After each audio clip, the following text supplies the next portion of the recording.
Bagaimana tindak lanjut yang harus dikerjakan oleh teman-teman mahasiswa KIP kuliah ketika nanti website KIPK sudah pulih kembali? Terlepas dari apa yang terjadi di PDNS2, serangan ransomware oleh hacker yang menyebabkan website KIP kuliah lumpuh total sampai hari ini masih belum pulih, teman-teman mahasiswa KIP kuliah juga harusnya ikut mencermati isu ini dengan seksama, karena dampaknya ya tentu semua, nggak hanya untuk pelamar KIP kuliah 2024 yang sampai saat ini masih digantung, utamanya untuk jalur mandiri nggak ada kepastian, baik itu mandiri PTN maupun PTS diminta nunggu sampai dengan tanggal 30 Juli ya. Semoga memang benar-benar bisa pulih, atau mungkin bisa lebih cepat. Kita berdoa semoga bisa pulih lebih cepat.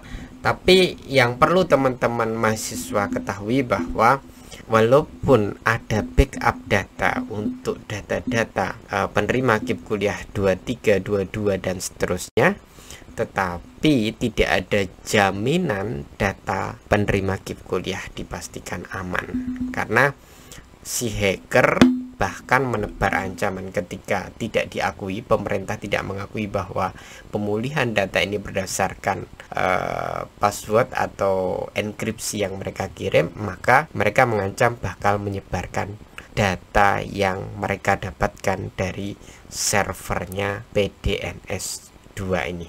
Itu artinya si hacker jauh lebih pintar daripada statement-statement sebelumnya yang mengatakan bahwa datanya sudah diisolasi, tidak bisa diakses hacker, tidak bisa juga kita akses. Ya isolasinya kan belakangan, hacker masuk, si kita kan nggak tahu selang berapa menit sudah diambil, kita kan nggak tahu, kemudian baru diisolasi belakangan. Sehingga kalau data KIP kuliah bocor, sangat mungkin terjadi kenyataan itu disampaikan oleh hackernya sendiri. Dan ketika data KIP kuliah itu bocor, banyak informasi penting mahasiswa penerima KIP kuliah 2023, 22 dan seterusnya itu ada data NIK, NISN, ada data nomor rekening, ada foto kalian, ada identitas orang tua kalian dan sebagainya, ada data nomor HP. Maka yang perlu kami sampaikan berkaitan menyikapi berbagai masalah tersebut, pertama, teman-teman mahasiswa KIP kuliah harus update isu sampai dengan semua clear, sampai dengan website KIP kuliah dinyatakan aman. Update isu artinya ketika ada instruksi yang harus dilakukan ya kalian kerjakan. Ketika diminta reklaim data seperti angkatan 2024 ya silahkan kalian ikuti alur prosedur itu untuk mengamankan data kalian gitu ya.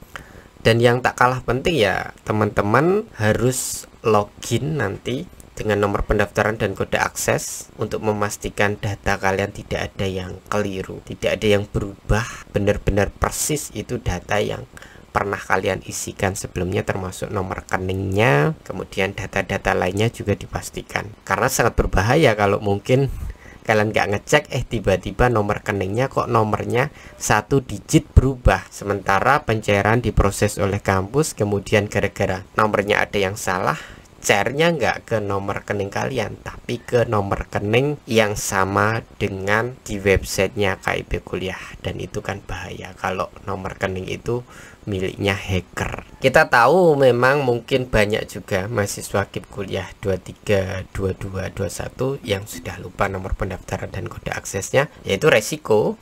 Ketika kasus ini terjadi, kita juga nggak mengharapkan. Dan ketika ternyata kalian tidak bisa login gara-gara nomor pendaftaran kode aksesnya sudah hilang, email yang mau kalian gunakan untuk klaim akun lama juga hilang, ya udah, kalau nggak bisa ikut login ya udah nggak apa-apa ya, berpositif thinking aja, semoga datanya tidak ada yang berubah. Lalu selanjutnya, data kalian banyak di website KIP kuliah, dan tadi saya sampaikan bahwa potensi data bocor itu disampaikan oleh yang nyerang, yakni hackernya. Ada nomor WA kalian di situ, jadi tolong hati-hati ketika ada kiriman WA berupa gambar atau berupa aplikasi yang harus di-download, misal dari bank apa, dari instansi apa yang nggak jelas, jangan asal download. Karena banyak aplikasi-aplikasi yang ketika itu di-download, keinstal sendiri, kemudian nyerang HP kalian, kemudian nyerang mobile banking kalian atau mungkin aplikasi lainnya, atau mungkin pinjol gitu ya, ada kiriman OTP kemudian kalian ditelepon untuk memasukkan OTP, kemudian data kalian dipergunakan untuk ambil pinjol seseorang yang nggak dikenal, atau mungkin dijadikan sebagai tempat untuk melakukan tindak kejahatan. Jadi di atas namakan kalian, itu kan tentu berbahaya. Makanya hati-hati ketika mendapatkan kiriman notifikasi WA dari nomor-nomor yang tidak dikenal. Kalian diinstruksikan untuk ini dan itu, jangan ditanggapi, langsung diblokir aja, karena data kalian sudah bocor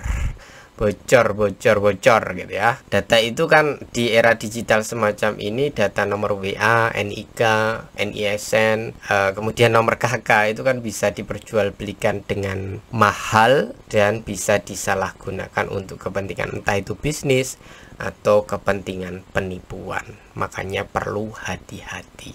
Itu ya hal yang kira-kira perlu teman-teman ketahui.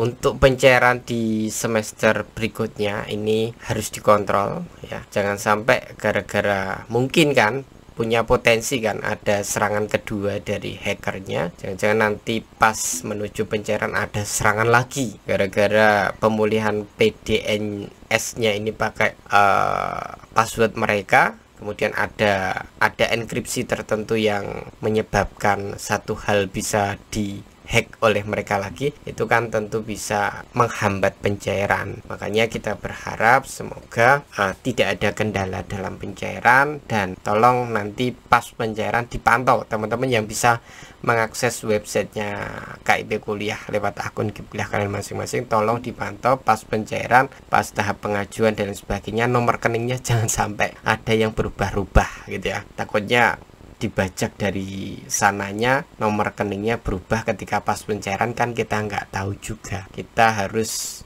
waspada dulu apakah ada niat serangan kedua, serangan balik lewat pura-pura kasih password itu, jangan sampai jadi bumerang kan gitu. Jadi yang terakhir pesan saya untuk teman-teman mahasiswa, nanti pas pencairan dipantau terus, takutnya hari ini mau transfer bank nomor rekeningnya berubah, wah bahaya itu gitu ya. Jadi kalau bisa kolektif satu angkatan dipantau, sehingga kalau ada pergerakan mencurigakan di website KIP Kuliah kalian bisa langsung dilaporkan ke Kemdikbud. Itu saja, semoga catatan yang kami sampaikan bermanfaat.